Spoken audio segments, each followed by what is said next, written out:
acá en el estudio mientras inicia la votación por la segunda vicepresidencia del Parlamento panameño.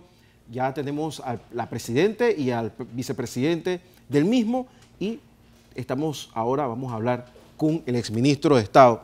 Él es José Agustín Espino, es miembro del PRD, usted es fundador del PRD, es una de las personas conocidas del grupo duro del PRD, y usted acaba de ver una votación. Cambio Democrático desde sus bases y también desde su dirigencia tenía un candidato y hay un grupo que se fue por la línea del gobierno. Pero en el PRD no queda claro por quién estaba el PRD. Y de hecho, ahora en la última votación, 23 abstenciones se dieron, lo cual significa de que la dirigencia del partido, la dirigencia recientemente votada, no controla todavía la bancada. ¿Qué es lo que está sucediendo en el PRD? Porque ya van 2 periodos fuera del gobierno y el PRD no es un partido precisamente diseñado para estar tanto tiempo fuera del gobierno. Sí, el proceso que hemos estado observando en la Asamblea Legislativa, así como en el resto de los poderes del Estado, tiene que llevarnos a una profunda meditación frente a lo que se nos viene en el 19. En cierta forma, y aunque no compartimos idearios políticos partidarios, estoy de acuerdo con el doctor Mulino de que la transformación tiene que ser muy profunda e ir a niveles de una transformación de carácter constitucional. El mundo está cambiando. Los que no quieren mirar hacia afuera no se percatan lo que está pasando en Francia, no se percatan lo que está pasando en España, etc. Fuera de que estamos en medio de un entorno de corrupción en donde desafortunadamente las dirigencias políticas están enterradas hasta el cuello. En el caso particular de lo que hemos visto en la Asamblea, yo no encontraría otra palabra que calificarla de vergüenza, bochorno. Estos son zombies políticos, y uso la palabra de zombies políticos porque para mí, si encontráramos un pueblo panameño en el 19 lo suficientemente concientizado de lo que ha sido la Asamblea Legislativa, muy pocos o casi ninguno de ellos deberían ser reelegidos, porque se han prestado para toda clase de tropalerías, lo cual significa que no representan necesariamente al pueblo panameño. Hay una situación muy particular y quiero resaltarla. Aquí nos enorgullecemos del crecimiento del Producto Interno Bruto. Omar Torrijos Herrera decía que él no había visto nunca en ningún país del mundo que saliera una manifestación diciendo arriba el Producto Interno Bruto, pero que sí había manifestaciones en donde se salía a pedir empleo y a mejorar condiciones de vida. Hay un crecimiento del Producto Interno Bruto, pero un deterioro, pero creciente y profundo de la sociedad. Muchos están mareados con ese crecimiento, producto de que tenemos una locomotora que se llama el Canal de Panamá y está empujando. Y quiero dar unos datos aquí. El 22% del territorio nacional en el cual se afinca la economía de servicio y en donde vive 1.5 millones de habitantes, tiene el 80% del Producto Interno Bruto. En tanto que en el resto del país, que está por el 70 y pico por ciento del territorio, escasamente está el 20% del Producto Interno Bruto. Y estos individuos que van a la Asamblea, me hubiera gustado que antes de haber estado haciendo componendas, de ver cómo sumaban votos para llegar a la silla, y luego ver los contratos y ver cómo eventualmente se generaban un capital para las elecciones del 19, nos hubiesen hecho una propuesta de cómo van a modificar la ley de contrataciones públicas, cómo van a intervenir para mejorar el sistema educativo, que cada día nos hace menos competitivos y que cada día hace y permite que gente que viene de afuera ocupe los puestos que eventualmente debería generar la economía. Con la utilización del órgano judicial como instrumento de venganza, de alguna manera el actual gobierno ha logrado dividir al país, incluso más que en la época de los militares. Este tipo de acciones no ayudan en nada a que el panameño se reencuentre. No, en lo absoluto. Porque en la medida que, por ejemplo, el órgano judicial cometa injusticias y comience a presionar a un sector u otro para subordinarlo desde el Ejecutivo a sus motivaciones, la sociedad se divide. Y mucha gente le comentan a uno, panameños, amigos, míresen, este proceso empezó antes con características similares, parecidas, en otras latitudes, Verbigracia, Venezuela. Tremenda cantidad de petróleo, tremendos ingresos, pero el deterioro de la sociedad, producto de esos manejos que se daban, mírenlo en donde hemos terminado. Y veámoslo con franqueza. Si tú miras el horizonte al 19 y miras los partidos políticos y aquellos que han comenzado a salir, salvo raras excepciones, podrían tener el tamaño, la característica, el poder, el peso, la fuerza, como para hacer las transformaciones que esta sociedad requiere. Aquí hay demasiados problemas dentro de una cotidianidad que empieza, por ejemplo, cuando una mujer jefa de hogar, 30% de las mujeres son jefas de hogar, 25% sometidas, muchas de ellas, en hogares donde se da maltrato intrafamiliar. Lo que te hace que tengas una sociedad de 55% de hogares disfuncionales. Y nos preguntamos de dónde salen los muchachos que son disfuncionales socialmente. Entonces, esa mujer que sale a las 4 de la mañana para tomar un transporte, para eventualmente regresar a las 9, 10 de la noche a ver qué pasó con su familia.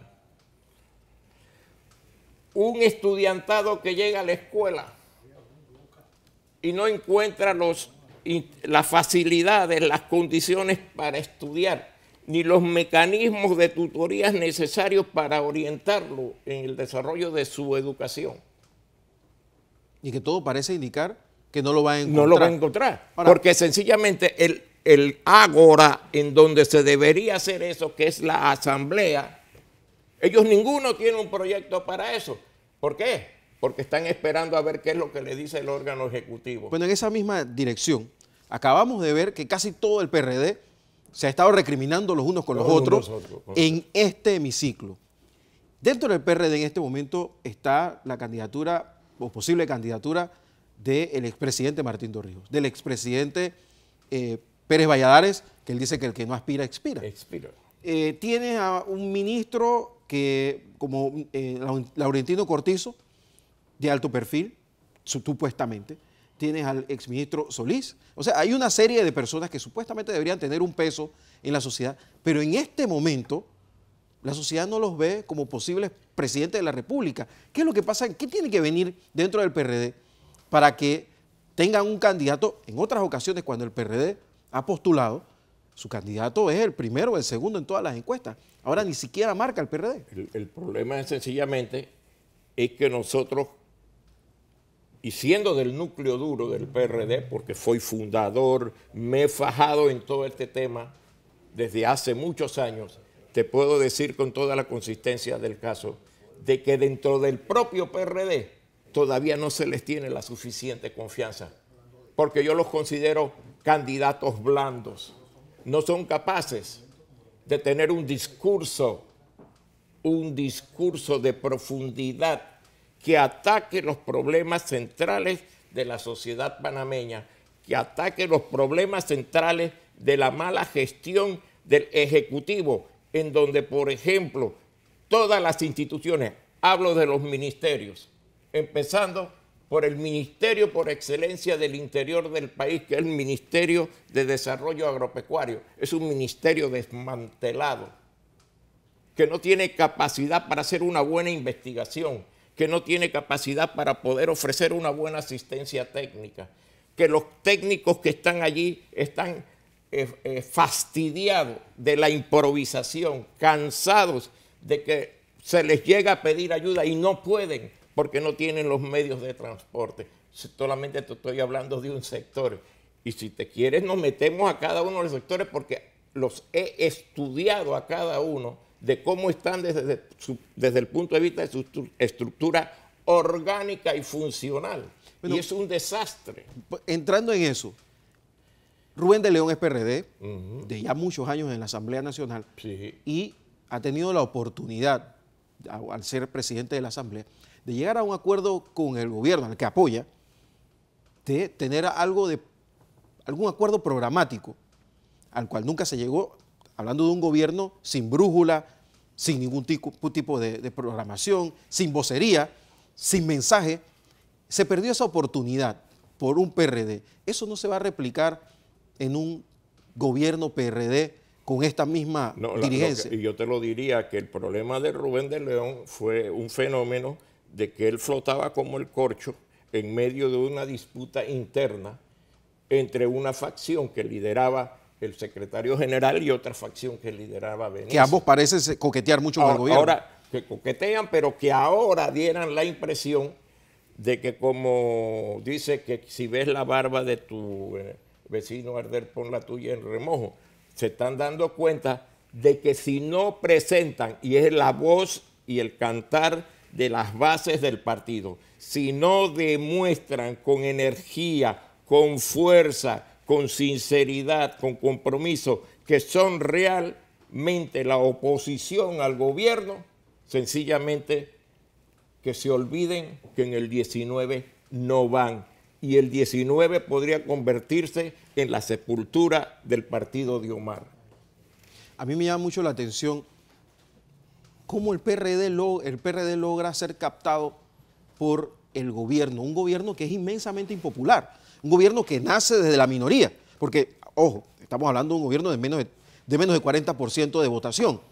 Para colmo de males, con una bajísima cuota de diputados, y logra tener la primera, la segunda y la tercera legislatura en la presidencia de la Asamblea Nacional gracias al PRD. Y me da la impresión de que esta votación del PRD actualmente también era para lograr que de alguna forma... Era un acomodo. Entonces, ¿cómo ve la base del electorado del PRD esta situación? Y si esto no va a crear una crisis, ahora que viene la escogencia del candidato presidencial. Era tan evidente lo que tú dijiste, o lo que tú acabas de expresar, que ayer las bases de la juventud del PRD en el partido denunciaron la movida. La denunciaron.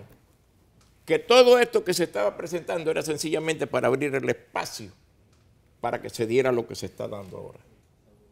Ahora, todo esto que ha pasado nos deja en una situación institucional de los poderes del Estado en una condición muy peligrosa. Muy peligrosa porque no se puede terminar esta gestión pública sin que se enfrenten cuestiones que son de carácter medular. Ojalá el Tribunal Electoral cumpla con la promesa de mandar ciertas reformas a la ley electoral. Ojalá se pueda eventualmente modificar el tema relacionado con la ley de contrataciones públicas. Ojalá se pueda cumplir con la ley de control fiscal. Ojalá se pueda eventualmente seguir evolucionando en el cumplimiento de lavarnos la cara a nivel internacional con relación a peticiones de organismos que están diciendo, oigan, sus instituciones fundamentales de crecimiento, como son el centro bancario, como son los sistemas de servicio, etcétera, etcétera, etcétera, están manchados, hay que limpiarlos. Hay muchas tareas que hacer, pero ¿dónde está el proyecto político que esta gente allí está en la asamblea? Además, lo digo y lo voy a decir con toda franqueza, y con respeto a los que sí pueden mostrar su capacidad intelectual. Yo le preguntaría a la mayor parte de esos diputados, ¿quién se ha leído El Príncipe? ¿Quién ha leído Montesquieu? Es que yo creo que ni en la línea han leído. No, yo no creo que sea. Eso es menos. Menos. Si lo que menos quieren saber es de Omar Torrijos. Porque tú sabes qué. Omar Torrijos es totalmente el espíritu contrario a lo que ellos significan. Ahora, ¿dónde quedó el PRD de la propuesta? ¿Dónde quedó el PRD socialdemócrata? ¿Qué le pasó a ese partido? Bueno, primero que la socialdemocracia globalmente está en una crisis pavorosa. Está en un proceso de reencontrarse. Pero independientemente de eso, nosotros hubiéramos podido ser un partido de centro-izquierda poderoso, pero sin embargo nos dejamos que el partido se lo apropiara el capital. Y si no se lo apropiaba el capital, se lo apropiaba eventualmente los beneficios que se venían desde el gobierno. Entonces, ¿qué ocurre? Si yo fuera candidato o me quisiera oponer a alguien, siendo ministro y todo ese tipo de cosas, nunca acumulé dinero. Yo no tengo recursos para oponerme a maquinarias que hay allí y maquinarias que se están montando allí para eventualmente aspirar a nada o montar un movimiento de adesentamiento que eventualmente la alta membresía del PRD a nivel de sus bases, que son gente humilde, que son gente trabajadora, que son obreros, profesionales, que llevan el pan de manera honrada a su casa, están pidiendo que haya esa limpieza en el partido. Es conocido de todos que dentro de este gobierno hay varios ministerios, la Contraloría, bueno, embajadas, hasta se habla de, bueno, de otros entes del Estado, notarías, donde los PRDs como si gobernaran. Esto se llama una coexistencia. ¿Cómo se puede hacer para tener un discurso de cara al 2019 de ser opositor y mantener todas esas prebendas, todos esos salarios, todos esos puestos y de decir a Vox Populi, no, yo me pongo al gobierno? Yo tengo cierta esperanza. Yo no creo que el hijo de Gerardo González, mira lo que voy a decir, yo no creo que el hijo de Gerardo González no tenga dentro de su conciencia la responsabilidad y la determinación de limpiar el partido. Porque si él no lo hace con el equipo que él tiene allí, del cual me incluyo, porque yo estoy allí en la escuela de cuadros para formar gente, esto no hace ese trabajo. Él y todos nosotros no solamente estaríamos traicionando a Gerardo, estaríamos traicionando a Ascanio, estaríamos traicionando a Omar Torrijos, que estamos siendo mezquinos con Omar, porque todo el mundo alaba el significado de lo que está haciendo el Canal de Panamá para el país en términos de su evolución. Pero lo que no se acuerdan es que eso fue posible porque hubo un hombre que abrió esa puerta que se llamó Omar Torrijos, porque hubo un hombre que abrió una puerta para que indígenas como los que se veían ahí fueran a la asamblea, porque hubo un hombre que construyó la clase media que se llamó Omar Torrijos. Yo no creo que nosotros como partido podemos rendir esos logros ante aquellos que eventualmente lo que quieren es subordinar la patria a intereses económicos. ¿Cómo llega Rubén de León a la Asamblea? ¿Qué hay detrás de todo esto? Porque el PRD le convenía hacer un acuerdo con Cambio Democrático para repartirse la Asamblea durante estos 5 años y mantener un espacio opositor puro. El problema que teníamos era el problema de la estigmatización con Cambio Democrático. Es decir, estaba muy reciente todo lo que estaba contando. Pero esto es un gobierno increíblemente impopular. Imagínate ahora tú, yo no sé si era Guatemala o era Guatepeor, pero el problema fundamental es la integridad humana y personal del político panameño. Eventualmente, todas estas personas y los que hemos estado en política sabemos el arte del manipuleo. Pero cuando el arte del manipuleo entra y comienza el serrucho y comienza la zancadilla, habemos muchos que decimos no, yo no me meto en esa, porque ese no es mi juego. Mi juego es de otra categoría.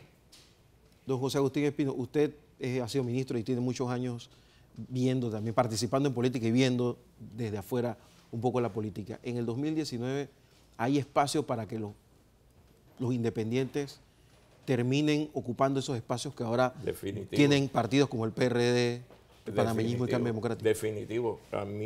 Pero mi preocupación es que nos vaya a pasar que nos sale un iluminado.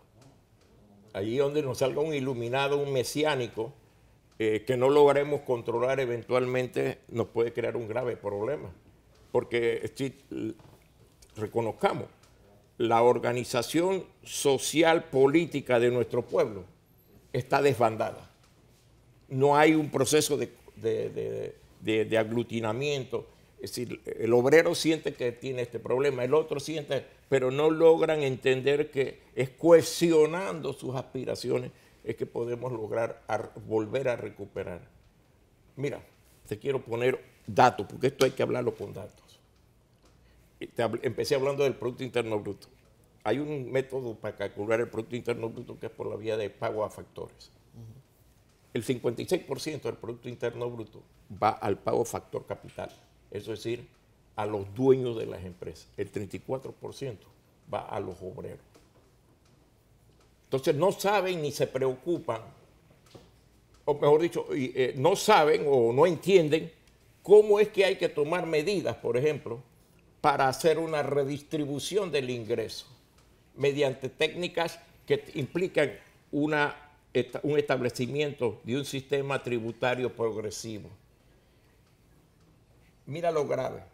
Te dije que el Producto Interno Bruto, 80% en la región interoceánica, 1.5 millones de habitantes en la región interoceánica, 20% del Producto Interno Bruto en 3.5 millones de habitantes en el resto del país. El problema de la distribución del ingreso no es solamente por la propiedad de los bienes de producción o del sistema de producción, es también territorial. El gobierno que venga en el 19 tiene que tener los suficientes, tú sabes, ¿no? Fortaleza para eventualmente acometer esa tarea. Hay un resto del país abandonado. Abandonado. Abandonado. Abandonado. Mira, yo me lo he recorrido todo. Aquí se habla de que la droga ha estado en sitios como, por ejemplo, en toda la costa baja de Colón, que de hecho ahí estaba el corredor biológico mesoamericano. Ya no hay corredor biológico. Se lo volaron. Pero por allí, los que manejan los botes me dicen, por aquí yo pongo las drogas en tal sitio y dentro de poco ya yo tengo el capital para eventualmente comprarme mi finca y salirme de este negocio. Porque ese interior está abandonado. Por ese interior nadie se ocupa de él, ni la seguridad, nadie. A mí me llama mucho la atención también que aparte de los problemas, cómo ha ido acrecentando el problema de la seguridad y no hay planteamientos ni la posibilidad de acercamientos entre diferentes fuerzas para buscar un consenso. Hombre, vamos a encontrar una solución, pero no desde el punto de vista policial solamente, sino desde el punto de vista del trabajo hacia la sociedad. Un plan de educación de Estado, un plan de salud de Estado, donde nosotros podamos ver nuestros impuestos en los centros de salud. En un país que tiene dos sistemas de salud que nadie entiende por qué. Tú hablas de seguridad y en el estado actual, pero esto viene para peor. La paz que se firmó en Colombia va a ser eventualmente un problema de crisis de seguridad para nosotros. Porque eventualmente esos que no se acogieron al plan de paz se van a convertir en bandoleros. Pero ese planteamiento lo usaba el presidente Varela para armar hasta los dientes a la policía, que ahora es más ejército que policía. El problema es que eso se filtra todo, eso fluye ahí.